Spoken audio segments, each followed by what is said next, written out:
اچھا، جس طرح آپ نے بیان فرمایا کہ امیر المؤمنین علی علیہ السلام کے بیانات میں توحید کی اہمیت کو، تو یہ بیان فرمائیں کہ کس قدر اہمیت کے حامل ہیں امیر المؤمنین کے بیانات توحید کے بارے میں؟ جی بالکل، جب ہم توحید کو امیر المومنین کے بیانات میں دیکھتے ہیں، بہت ساروں نے توحید کے حوالے سے کچھ نہ کچھ گفتگو کی ہے، لیکن امیر المومنین کے بیانات اس اعتبار سے اہمیت کے حامل ہیں کہ اگر ہم خود امیر المومنین کے کلام کو دیکھیں، خود ان کے سخن اور بیان کو دیکھیں کہ وہ کس قدر فضیلت کا حامل ہے، تو میں فقط ایک دو جملہ یہاں پر بیان کروں گا کہ سید رضی نے نہج البلاغہ کے مقدمے میں جو امیر المومنین کے کلام اور بیان کے سلسلے میں ایک خوبصورت جو ہے وہ جملہ ارشاد فرمایا ہے، فرماتے ہیں کہ لِأَنَّ كَلَامَهُ الْكَلَامُ الَّذِي عَلَيْهِ مَسْحَةٌ مِّنَ الْعِلْمِ الْإِلَٰهِي وَفِيهِ أَبْقَةٌ مِّنَ الْكَلَامِ النَّبَوِي۔ سید رضی فرماتے ہیں کہ امیر المومنین کا جو سخن ہے، جو کلام ہے، یہ ایک ایسا کلام ہے کہ جس کے اندر علم الہی کے نشانات موجود ہیں، نشانیاں موجود ہیں، اور امیر المومنین کا یہ جو سخن ہے، یہ ایک ایسا سخن ہے، ایک ایسا کلام ہے کہ پیغمبر گرامی اسلام کے سخن اور کلام کی ہمیں خوشبو نظر آتی ہے۔ یعنی اگر ذات پروردگار کے بعد، پیغمبر گرامی اسلام کے بعد اگر ہم دیکھتے ہیں کہ کوئی برتر کلام ہے، کوئی برتر سخن ہے، بات ہے، تو امیر المومنین کی بات ہے۔ کیوں؟ اس لیے کہ خود پیغمبر گرامی اسلام نے فرمایا تھا کہ باب مدینۃ العلم جو ہے وہ امیر المومنین کی ذات ہے۔ تو وہ تمام قرآنی حقائق، اسرار جو ذات پروردگار نے قلب پیغمبر گرامی اسلام پہ نازل کیے ہوئے ہیں، اور خود پیغمبر گرامی اسلام ایک شہر ہیں علم کا، تو وہاں پر اگر امیر المومنین اسی شہر کا دروازہ ہیں تو ظاہر سی بات ہے ان اسرار کو اگر کوئی کھول سکتا ہے، کوئی بیان کر سکتا ہے، تو امیر المومنین کی ذات ہے۔ اب اس بات کو آپ نظر میں رکھیں، یہ تو ہمارے شیعہ مکتب کے علماء ہیں جو امیر المومنین کے سخن اور کلام کی طرف اس نگاہ سے دیکھتے ہیں۔ یہاں پر اگر آپ ابن ابی الحدید کو دیکھیں تو وہ بھی یہ کہتا ہوا نظر آتا ہے امیر المومنین کے کلام اور سخن کے لیے کہ فصاحت اور بلاغت میں کہ امام الفصحاء اور سید البلغاء ہیں، سردار ہیں، امام ہیں تمام فصحاء اور بلیغوں کا۔ پھر فرماتے ہیں کہ خود امیر المومنین کے سخن اور کلام کے لیے یہ کہا گیا ہے کہ دون کلام الخالق و فوق کلام المخلوقین، کہ امیر المومنین امام علیہ السلام کا کلام اگر اس تراز میں دیکھا جائے تو خداوند متعال کے کلام سے تو نیچے ہے، لیکن باقی جتنی مخلوقات ہیں، عادی جتنے انسان ہیں، ان تمام انسانوں کے کلام سے بالاتر کلام ہے امیر المومنین کا۔ ابن ابی الحدید کا جی، یہ ابن ابی الحدید کہہ رہے ہیں، اور یہاں تک کہتے ہیں کہ وَمِنْهُ تَعَلَّمَ النَّاسُ وَالْخِطَابَةَ وَالْكِتَابَةَ، امیر المومنین سے سیکھا ہے لوگوں نے خطابت اور کتابت کو۔ تو بہرحال یہ اصل امیر المومنین کے کلام و سخن کی بات ہے۔ یہاں پر توحید کے حوالے سے جو بیانات امیر المومنین کے ملتے ہیں، بالخصوص نہج البلاغہ کے اندر آپ دیکھیں، اور بہت سارے خطبات جو امام نے توحید کے سلسلے میں بیان کیے ہیں اور جس عمق اور گہرائی کو امام نے بیان کیا ہے، میں یہاں پر چونکہ ہم مقصود یہ ہے کہ ہم اس اہمیت کو بیان کریں کہ امیر المومنین کے کلام کس قدر اہمیت رکھتا ہے توحید کے بیان میں، تو جناب کلینی رحمۃ اللہ علیہ نے جب ایک خطبہ امیر المومنین کا کافی کے اندر نقل کیا جو توحید کے سلسلے میں تھا، اسی خطبے کے ذیل میں جناب کلینی فرماتے ہیں فَلَوْ اجْتَمَعَ أَلْسِنَةُ الْجِنِّ وَالْإِنسِ،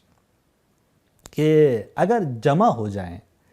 تمام جنوں اور انسانوں کی زبانیں، لَيْسَ فِيهَا لِسَانُ نَبِيٍّ، اور ان زبانوں میں نبی کی زبان نہ ہو، لیکن باقی جتنے انسان ہیں ان کی زبانیں اگر جمع ہو جائیں، ان کے سخن جمع ہو جائیں، اور تمام جنوں کی زبانیں، ان کا سخن اگر جمع ہو جائے، تو فرماتے ہیں کہ الا ان یتبینوا التوحید، کیوں جمع ہو جائے؟ اس بات پر کہ وہ توحید کو بیان کرنے لگے،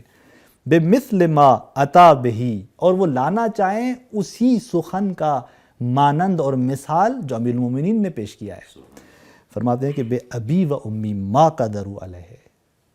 کہ میں قربان جاؤں، میرے ماں باپ فدا ہوں امیر المومنین پر کہ وہ اس پر قادر نہیں ہیں۔ یعنی تمام انسان اور تمام جن کے جن انسانوں کے اندر کوئی نبی کا سخن اور لسان نہ ہو، نبی کو آپ خارج کر دیں، باقی جتنے انسان ہیں، جتنے جن ہیں، وہ جمع ہو جائیں تو وہ اس طرح کا کلام نہیں لا سکتے توحید کے سلسلے میں جو امیر المومنین امام علی علیہ السلام نے بیان کیا ہے۔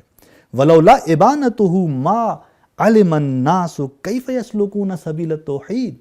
فرماتے ہیں کہ اگر امیر المومنین ان حقائق کو بیان نہ کرتے توحید کے سلسلے میں، توحید کی گہرائی کو امیر المومنین بیان نہ کرتے، تو لوگ یعنی نہیں جان سکتے اور ان لوگوں کو معلوم نہ ہوتا کہ کیف یسلکون سبیل التوحید، وہ توحید کی راہ کو کیسے طے کریں، توحید کے عقیدے کو کس طرح درک کریں، اس کی حقیقت کو کیسے پائیں۔ اصلا لوگوں کو اس بات کا علم حاصل نہ ہوتا۔ یہ جناب کلینی کی بات ہے۔ یہاں پر ملا صدرہ نے ایک جملہ اضافہ کیا ہے۔ ملا صدرہ فرماتے ہیں کہ اسی خطبے کے ذہن میں نہیں، یعنی اسی جناب کلینی کی بات پر کہ ملا صدرہ فرماتے ہیں کہ جناب کلینی فرماتے ہیں کہ تمام انسان نبی کے علاوہ اور تمام جن جمع ہو جائیں تو اس بات پر قادر نہیں ہے کہ وہ ایسی بات کہیں توحید کے سلسلے میں جو امیر المومنین نے بیان کیے ہیں۔ یہ فرماتے ہیں کہ نہیں، حتیٰ کچھ نبی بھی اگر ساتھ ہو جائیں ان کے، یعنی جو ہمارے بزرگان نبی ہیں، بڑے نبی ہیں، العظم نبی ہیں، ان کو آپ خارج کر دیں، ٹھیک، بڑے انبیاء کو آپ خارج کر دیں، باقی انبیاء، چونکہ انبیاء کے درمیان خود مراتب پائے جاتے ہیں علمی اعتبار سے بھی اور فضیلت کے اعتبار سے بھی، تو ان کچھ انبیاء کو بھی حتیٰ ساتھ کر دیں، تب بھی وہ امیر المومنین جیسا کلام اور بیان پیش نہیں کر سکتے توحید کے حوالے سے۔ اور اس کی وجہ وہی حدیث پیغمبر گرامی اسلام بھی ہے، اور جو مکتب تشیع کا نظریہ ہے کہ امام علی علیہ السلام کی ذات انبیاء پر پیغمبر گرامی اسلام کے علاوہ فضیلت رکھتی ہے، چونکہ نفس نبی ہیں اور پھر وہ در ہیں شہر علم کا، جسے خود پیغمبر گرامی اسلام نے کہا، تو ظاہر سی بات ہے کہ ان اسرار کو یہ ذات ہی بیان کر سکتی ہے۔ اچھا، یہ تو جناب کلینی اور ملا صدرہ تھے۔ پھر دوبارہ ہم جاتے ہیں ابن ابی الحدید کے کلام کی طرف۔ وہ عجیب بات کرتے ہیں۔ ابن ابی الحدید کہتے ہیں کہ توحید کے سلسلے میں امیر المومنین نے جو کچھ بیان کیا ہے، ان کے زمانے میں دیگر جتنے بزرگان تھے ان کے تصور تک وہ باتیں نہیں جاتی تھیں۔ اگر وہ تصور بھی کرتے اس طرح کے حقائق اور توحید کی ان گہرائیوں کا تو بیان کرتے، اور انہوں نے بیان نہیں کیا۔ اور یہ کہتے ہیں کہ میری نزدیک امیر المومنین کی ایک بہت بڑی فضیلت اسی سے ثابت ہوتی ہے کہ کس قدر ان کو یہ امتیاز حاصل ہے کہ توحید کے بارے میں وہ حقائق بیان کر رہے ہیں کہ جو دوسروں نے بیان نہیں کیے اور بیان نہیں کر سکتے۔ تو انہی